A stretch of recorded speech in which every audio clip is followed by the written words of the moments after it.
నమస్తే TV 9 news కి స్వాగతం. కడప జిల్లా ఎర్రగుంట్ల మండలం చిలంకూరు గ్రామ సమీపంలో సిరాజపల్లె, దండుపల్లె, కలమల్ల పరిసర ప్రాంతాల ప్రజలు జమ్మలమడుగు తెదేపా ఇన్ఛార్జ్ భూపేష్ రెడ్డితో సమావేశంలో పాల్గొన్న ప్రజలతో వారి సమస్యలు తెలుసుకున్న భూపేష్ రెడ్డి గత 30 సంవత్సరాలుగా ఒకే కుటుంబానికి చెందిన వ్యక్తులు ఫ్యాక్టరీలపై పెత్తనం కొనసాగిస్తున్నారు. భూపేష్ రెడ్డి అలా జరగడానికి వీల్లేదని, భూములు కోల్పోయిన ప్రజలు మా వద్దకు వచ్చి తమకు న్యాయం చేయాలని వాపోతున్నారు. అందుకోసమే తాము యాజమాన్యాలతో ప్రజలకు న్యాయం చేయాలని కోరుతున్నాం. వీటిని ఫ్యాక్టరీల యాజమాన్యం రాజకీయం చేయొద్దు. 30 సంవత్సరాలుగా ప్రజలకు సిఎస్ఆర్ నిధులు నామమాత్రంగా చేస్తున్నారే తప్ప ప్రజలకు, నిరుద్యోగులకు న్యాయం చేయలేదు. వారందరికీ న్యాయం చేసేంత వరకు ప్రజలతో కలిసి పోరాటం చేస్తాం. అవసరమైతే మా ముఖ్యమంత్రి గారి దృష్టికి తీసుకువెళ్లి ప్రజలకు న్యాయం జరిగేలా చూస్తాం.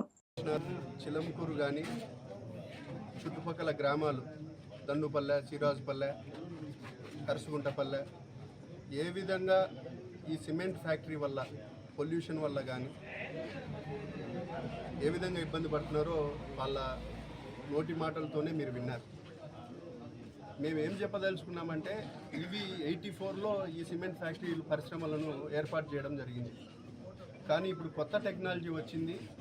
పరిశ్రమలు రావాలా, వచ్చిన తర్వాత పొల్యూషన్స్ నామ్స్ ప్రకారం పొల్యూషన్ లేకోకుండా చెట్టు నాటడం కానీ, సిఎస్ఆర్ కాలం అంటే కార్పొరేట్ సోషల్ రెస్పాన్సిబిలిటీ కింద తాగునీళ్ళు కానీ, లేకపోతే విద్య కానీ, వైద్యం కానీ ఈ సిమెంట్ పరిశ్రమలకు బాధ్యత ఖచ్చితంగా చేపించి, ఎందుకంటే ఇక్కడ భూములు పోగొట్టుకొని పరిశ్రమలకు ఇచ్చి వీళ్లకు రైతులు ఈరోజు ఏ పనులు చేసుకోవాలన్నా కూడా తెలియని పరిస్థితి.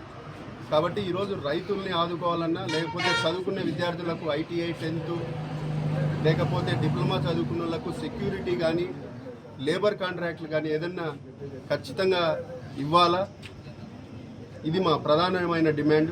రెండో విషయం పదే మేము చెప్పదలుచుకుంది ఏంటంటే, ఒకటే కుటుంబం చేతిలో ఈ 3 సిమెంట్ ఫ్యాక్టరీలు ఉన్నాయనేది జగమెరిగిన సత్యం. ఇక్కడ అన్ని గ్రామాలకు తెలుసు. ఈ కాంట్రాక్ట్లు కానీ, ప్యాకింగ్, లోడింగ్ వాళ్ళ చేతిలో పెట్టుకునే ఇన్ని రోజులు రాజకీయం నడిపినారు.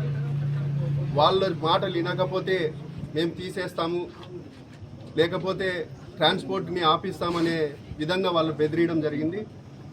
ఇప్పుడు అవన్నీ జరగవు. ఖచ్చితంగా ఎవరైతే భూములు పోగొట్టుకున్నారో, ఎవరైతే దాదాపు 20-30 ఏళ్ళ నుంచి వాళ్ళ చేతిలో అన్యాయం గురైనారో వాళ్ళందరికీ న్యాయం చేయాలనే ఒక ఉద్దేశంతోనే ఈరోజు మేము ఈ యాజమాన్యాన్ని డిమాండ్ చేస్తున్నాం. ఖచ్చితంగా మార్పు రావాలా, మీ సిమెంట్ పరిశ్రమలు నడవాలా, కానీ మార్పు రావాలా. ఒకరి చేతిలోనే ఈ కాంట్రాక్ట్స్ కానీ, లేకపోతే ఈ ఉద్యోగ అవకాశాల విషయం కల్పించడంలో కానీ మీ యాజమాన్యం కూడా ముందుకు రావాలా. పొల్యూషన్లో కూడా, ఎందుకంటే ఈ 40-30 ఏళ్ళ నుంచి ఆ పాత టెక్నాలజీతో ఈ సిమెంట్ ఫ్యాక్టరీలు పెట్టడం జరిగింది. ఈ సిమెంట్ ఫ్యాక్టరీలో మీ టెక్నాలజీ, కొత్త టెక్నాలజీతో మార్పు తీసుకొని వచ్చి మీరు తగిన చర్యలు తీసుకోవాలని కూడా ఈ సందర్భంగా తెలియజేస్తున్నాము.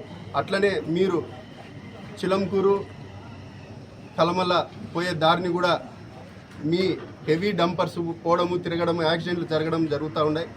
దానికి తగిన చర్యలు తీసుకోవాలా. అండర్ పాస్ని కన్స్ట్రక్ట్ చేయాలా. ఇట్లాంటి చాలా డిమాండ్లు ఉన్నాయి, మీరందరూ నెరవేర్చాల్సినవి. ఎందుకంటే యాజమాన్యాలు మారచ్చు, కోరమండలు, ICL, ఈరోజు అల్ట్రాటెక్, కానీ ప్రజల్ని పట్టించుకోవాలా. ఎవరు మారినా కూడా, కోరమండల్ మారినా, కోరమండల్ నుంచి ICL మారినా, ICL నుంచి అల్ట్రాటెక్ మారినా కూడా 20-30 ఏళ్ళ నుంచి ఒకటే కుటుంబం చేతిలో ఇక్కడ పెత్తనం జరుగుతూ ఉంది. వీళ్ళు రాజకీయంగా ఈ ఫ్యాక్టరీలను వాడుకోవడం కూడా జరుగుతూ ఉంది. మీకు వాళ్ళ కన్సర్న్లో వాళ్ళ మాట వింటే ఓకే, లేదంటే తీసేయడం కానీ, ఇబ్బంది పెట్టడం కానీ జరుగుతూ ఉంది. అవి జరగద్దనే ఉద్దేశంతోనే ఈరోజు మేము గట్టిగా నిర్ణయం తీసుకున్నాం. సిమెంట్ పరిశ్రమలు ఈరోజు వచ్చి ఉద్యోగ అవకాశాలు కల్పించే విషయంలో మా నాయకుడు చంద్రబాబు నాయుడు గారు కూడా స్వాగతిస్తారు, మేము కూడా స్వాగతిస్తున్నాం. కానీ దానికి తగ్గట్టుగా ఈరోజు ఇక్కడ మీరు తీసుకోవాల్సిన చర్యలు, CSR కాలం కింద విద్యా, వైద్యము, అట్లనే తాగునీళ్ళు, లేకపోతే పొల్యూషన్ని స్క్రబ్బర్స్ని పెట్టి, ఎయిర్ స్క్రబ్బర్స్ని పెట్టి పొల్యూషన్ తగ్గించడం కానీ, అట్లనే గ్రీన్ కార్డర్ అని మీరు చెట్లు నాటి ఇక్కడ ఒక గ్రీన్ జోన్ తయారు చేయాలని కూడా ఈ సందర్భంగా డిమాండ్ చేస్తున్నాం. ఖచ్చితంగా మార్పు కోరుకుంటున్నాం. ప్రజలందరూ మా వెనకమ్మడి ఉన్నారు. ఖచ్చితంగా 30 ఏళ్ళు ఉన్నారు, వాళ్ళ చేతిలో ఉండేది ఈసారి మార్పు జరుగుతుందని ఖచ్చితంగా ఆశాభావం వ్యక్తం చేస్తాం. Thank you so much.